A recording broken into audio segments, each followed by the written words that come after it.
നമസ്കാരം. ചെങ്കടലിലെ തങ്ങളുടെ കപ്പലുകൾക്ക് നേരെ ആക്രമണം നടത്തിയ ഹൂത്തി വിമതരുടെ പ്രവൃത്തിയിൽ അമേരിക്കയുടെ ഞെട്ടൽ ഇതുവരെ മാറിയിട്ടില്ല. യമനിൽ ഹൂത്തി കേന്ദ്രങ്ങളിൽ അമേരിക്ക ആക്രമണം നടത്തിയതിന് തിരിച്ചടിയായിട്ടാണ് ഹൂത്തികൾ അമേരിക്കൻ കപ്പലുകൾക്ക് നേരെ ആക്രമണം നടത്തിയത്. കപ്പലുകൾക്ക് നേരെ ഹൂത്തികൾ അയച്ച എല്ലാ ഡ്രോണുകളും തകർത്തതായും കപ്പലുകൾക്ക് ഒരു പോറൽ പോലും ഏറ്റില്ല എന്നും അമേരിക്ക വ്യക്തമാക്കുമ്പോഴും വൻ ശക്തി എന്ന് അഭിപ്രായപ്പെടുന്ന അമേരിക്കയ്ക്ക് അടിപറ്റി എന്ന തരത്തിലുള്ള പ്രചരണങ്ങളാണ് നാനാഭാഗത്തു നിന്നും ഉയരുന്നത്.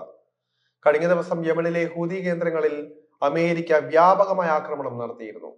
31 പേർ ആക്രമണത്തിൽ കൊല്ലപ്പെട്ടിരുന്നു. US വ്യോമസേനയുടെ F-16, F-18 ഇനങ്ങളിൽപ്പെട്ട പോർ വിമാനങ്ങളാണ് ഹൂത്തികളെ നേരിടാനായി എത്തിയത്. ഹൂത്തികളുടെ 11ഓളം ഡ്രോണുകളാണ് ഇവ വെടിവെച്ചിട്ടത്. US നാവികസേനയുടെ പ്രധാന പടക്കപ്പലായ ഹാരി എസ് ട്രൂമാനും സൈനിക നടപടിയിൽ പങ്കെടുത്തു. ഇതിനു പിന്നാലെയായിരുന്നു ഹൂത്തികളും ശക്തി പരീക്ഷണത്തിന് ഒരുങ്ങിയത്.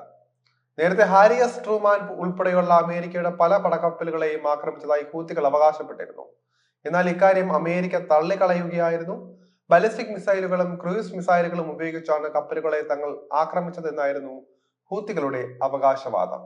എന്നാലും ശക്തമായ അപമാനമായിരുന്നു ഇതിന് പിന്നാലെ അമേരിക്കയ്ക്ക് നേരിടേണ്ടി വന്നത്. അടിച്ചാൽ തിരിച്ചടി കിട്ടുമെന്ന ആ ഒരു പഴഞ്ചൊല്ലിനെ അന്വർത്ഥമാക്കുന്ന രീതിയിലുള്ള ഒരു ആക്രമണമായിരുന്നു അമേരിക്കയ്ക്ക് നേരെ ഹൂത്തികൾ നൽകിയത്. ചെങ്കടലിൽ കപ്പലുകൾക്ക് നേരെ ഹൂത്തികൾ നടത്തുന്ന ആക്രമണം അവസാനിപ്പിക്കണമെന്നും ഇല്ലെങ്കിൽ ദുരന്തമായിരിക്കും കാത്തിരിക്കുന്നതെന്നും ഡൊണാൾഡ് ട്രംപ് മുന്നറിയിപ്പ് നൽകിയതിന് പിന്നാലെ വീണ്ടും ആക്രമണം നടത്തുകയായിരുന്നു. ചെങ്കടലിൽ കപ്പലുകൾക്ക് നേരെ ഹൂത്തികൾ ആക്രമണം തുടരുന്ന സാഹചര്യത്തിൽ US കൂടുതൽ നടപടികൾ സ്വീകരിക്കാൻ പോകുന്നു എന്ന തരത്തിലുള്ള വാർത്തകൾ കഴിഞ്ഞ ദിവസം മുതൽ തന്നെ ഉണ്ടായിരുന്നു. പിന്നാലെയായിരുന്നു തലസ്ഥാനമായ സനയിൽ അമേരിക്ക വ്യോമാക്രമണം നടത്തിയത്.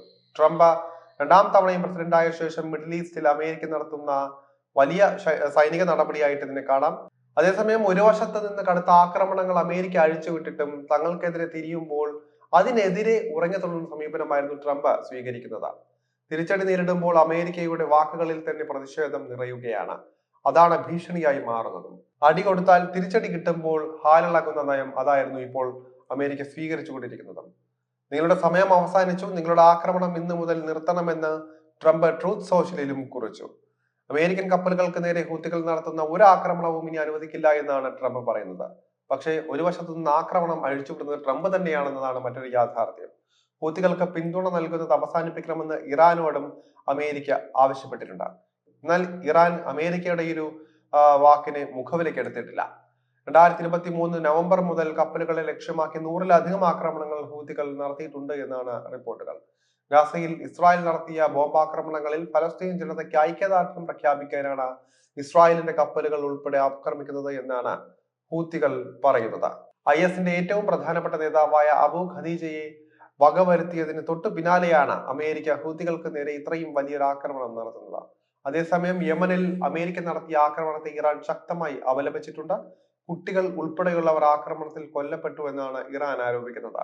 എന്നാലും ഹൂത്തികളും ശക്തമായി തിരിച്ചടിക്കുന്നതോടെ ഇത് വലിയൊരു നാശത്തിലേക്കുള്ള പോക്കാണോ എന്ന സംശയമാണ് ഉയർന്നു വരുന്നത്.